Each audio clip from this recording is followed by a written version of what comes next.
Finally, isang legit na loan app yung pag-uusapan natin ngayon. At hanggang ngayon na-overwhelm pa na ako sa kanya kasi paano ba naman na-approve ako ng 12,500, ganun agad kalaki yung offer niya sa akin. Hanggang ngayon hindi pa rin ako makapaniwala kasi imagine, ang dami kong mga loan app na na-abandon na at alam kong sira na talaga yung credit standing ko. Kasi sinubukan ko na rin mag-apply sa bank, even sa mga loan app na mga legit katulad na lang ni Salmon Credit, si PedoPH, si S-Loan, N1hand. Marami akong mga loan app na legit na inutangan, pati nga sa Skyro halos lahat sila na disapprove ako. And dito nga sobrang nakaka-overwhelm lang kasi may isang legit na utangan platform yung nagbukas ng pinto at nagtiwala sa akin bukod kay Maya Advance Loan. At itong loan app na to, sobrang nagustuhan ko talaga siya kasi hindi lang siya basta legit, kundi napakababa rin ng kanyang monthly interest, which is nasa 2.99% lang at up to 6 months yung kanyang loan term payment. Kaya naman kung interesado ka dito sa ating panibagong topic na mai-recommend ko talaga sa inyo, lalo na sa mga kinapos dyan bigla kagaya ko, na naghahanap talaga ng mga legit na mautangan na may mababang interest, keep on watching.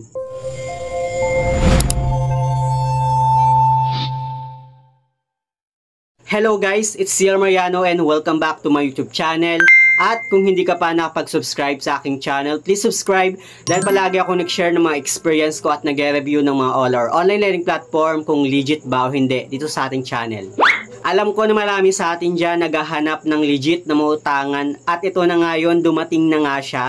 And actually, pagkakatanda ko nung nag-apply na yata ako sa kanya before, pero hindi ko na matandaan kung kailan yun, basta matagal-tagal na yun siya. At hindi ako makapag-proceed or siguro that time hindi pa yata gumagana yung application niya kahit available na siya sa Google Play Store at nadadownload na siya. Pero kaninang umaga nag-try ako na i-download siya and then nag-apply ako sa kanya. Akala ko nga may account na ako sa kanya pero wala pala. So gumawa ako ng account ko and then after nun na-approve ako sa kanya.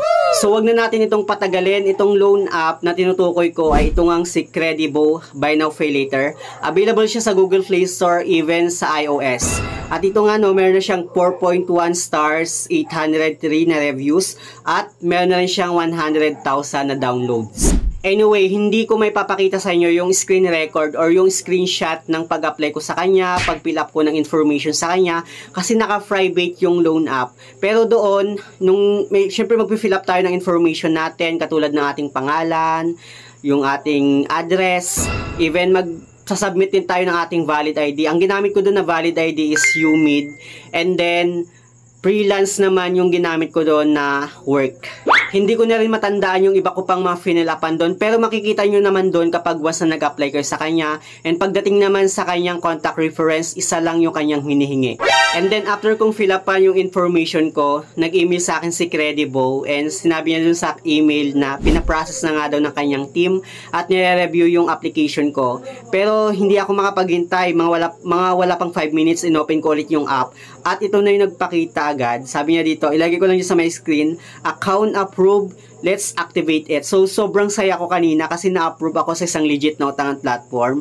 So, inactivate ko na nga siya para malaman ko kung magkano yung offer niya sa akin. So, nung inactivate ko na nga siya, halos hindi ako makapaniwala sa first loan offer niya sa akin. Sobrang nagulat talaga ako. Kasi ang ini-expect ko talaga medyo mababa siguro yung offer niya sa akin. Like 2.5, 1.5, 500, mga yan. Pero dito sobrang laki agad ng first loan offer niya sa akin, which is 12,500 pesos. And to be honest, sa lahat ng loan app na nautangan ko, itong loan app na to yung nagka-offer ako ng ganito agad kalaki sa first loan. Kasi kay Bilis dati yung first loan ko sa kanya, nag-start talaga ako sa 4,000. Kay Tala naman nag-start ako sa 2,500. Pero dito, first loan ko pa lang 12,500 na agad. Anyway, doon sa 12,500 na offer niya sa akin, hindi po lahat yon mauutang natin as cash loan. Kalahati lang yung pwede nating mautang doon. Katulad ng sa akin, doon sa 12,500 nga na offer niya, 6,200 ay para sa cash loan. And then yung 6,300 naman ay para sa scan QR. Or pwede rin naman sa pagbabayad ng bills like kuryente, tubig, yung mga yan. So, clinic ko na nga yung cash loan at dito sa kanyang loan details, makikita natin yung loan amount na pwede nating mahiram. Sa akin, 1,500 yung minimum amount na pwede ko nga mahiram, hanggang 6,200 yung maximum loan amount naman niya. And choice nyo na lang kung magkano talaga yung kailangan nyo. Meron naman tayong option dito na 2,100, 3,100, 4,600, or 6,200, or pwede nyo pa siyang i-adjust. Depende na lang sa inyo. At dito naman sa kanyang loan tenure, makikita natin yung kanyang nominal interest is nasa 2.99% lang per month. So doon sa 1,500 na hiramin ko, bali 572.09 pesos lang siya doon sa 3 months. So kung i-calculate mo lang siya, kung i-calculate mo siya, 572.9 times 3 months, bali ang total na babayaran mo sa kanya is 1,718.7 pesos lang. Kung ayaw mo naman ng 3 months at gusto mo talaga ng pangmatagalan, pwede naman yung 6 months. So dun sa 6 months, 309.59 pesos nga yung magiging monthly mo sa kanya. And then kung ita-times mo naman siya sa 6 months, 309.59 times 6, magiging 1,857.54 pesos lang yung total na babayaran mo sa kanya. Pero sa akin, sinagad ko na yung maximum loan amount na in-offer niya, which is 6,200. At dito nga no, hindi na available yung 3 months, kundi 6 months na yung pinaka in-offer niya. So dun sa 6 months, 1,279.65 pesos yung magiging monthly repayment natin. So ita-times natin siya sa 6 months. Ita-times natin siya 6 months. Bali, 1,279.65 times 6 equals 7,677.9 pesos yung total na babayaran natin sa kanya. And then dito nga no, ima-minus natin yung 6,200. Bali, 1,477.9 pesos lang yung magiging total interest niya sa 6 months. Kung i-divide naman natin siya, divided by 6, ang magiging monthly interest naman niya is 246.31 pesos. So, ganun lang kababa kasi 2.99% lang talaga siya. Pagdating naman sa kanyang destination bank, it's either e-wallet or bank transfer natin ma-receive yung amount na hiramin natin. At ito sa kanyang loan confirmation naman, makikita natin no, yung magiging cash loan details natin. So, loan tenure niya is 6 months. Proposed loan is 6,200. Sinagad ko na nga siya. Meron siyang admin fee na 310. And then, interest amount na 1,167.89 pesos. So, yun na yung sinasabi ko na 1,400 plus kasi pinagsama na yung interest amount tsaka yung admin fee niya. So, yung total na babayaran natin doon is 7,677.89 pesos. At yung installment per month niya is 1,279.65 pesos. At yung ma-receive kong amount guys, wala siyang kaltas, kundi 6,200 yung total na ma-receive ko. Like, hindi siya kagaya sa iba na, di ba, sobrang laki ng kaltas. Dito, buong-buo mo talaga siyang makukuha.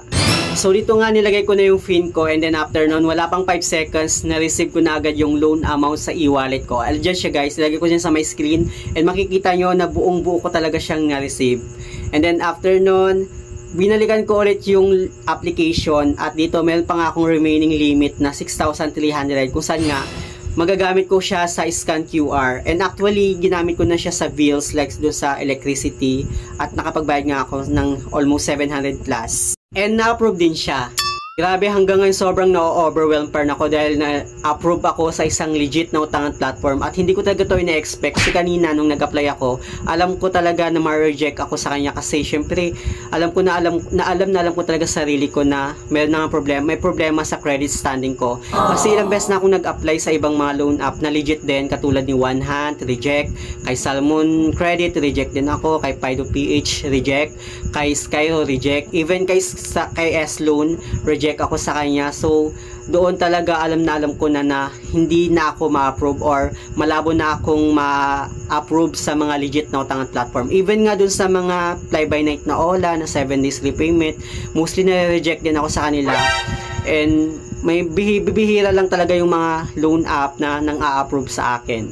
So for me guys, super recommended sa akin ito si Credibo at nakita nyo naman sa kanyang loan details pagdating sa kanyang interest, nasa 2.99% lang yung kanyang monthly interest at approve na approve sa akin yon. At hindi lang yon, kundi pati yung loan term niya which is up to 6 months yung kanyang loan term payment, sobrang okay na okay talaga siya sa akin. So yun lang naman guys yung gusto kong i-share about ito sa ating panibagong topic ngayon at ito ay patunay lang naman na kahit meron akong bad credit history or may mga loan na pa akong na-abandon na, may chance pa rin pala ako na ma-approve sa mga legit na utangan platform katulad nitong si Credibo. So try nyo lang if ever na baka ma-approve din kayo kahit meron kayong bad credit history. Anyway, sa mga hindi pa pala nakapag-subscribe sa aking YouTube channel, please don't forget to like, share, and subscribe.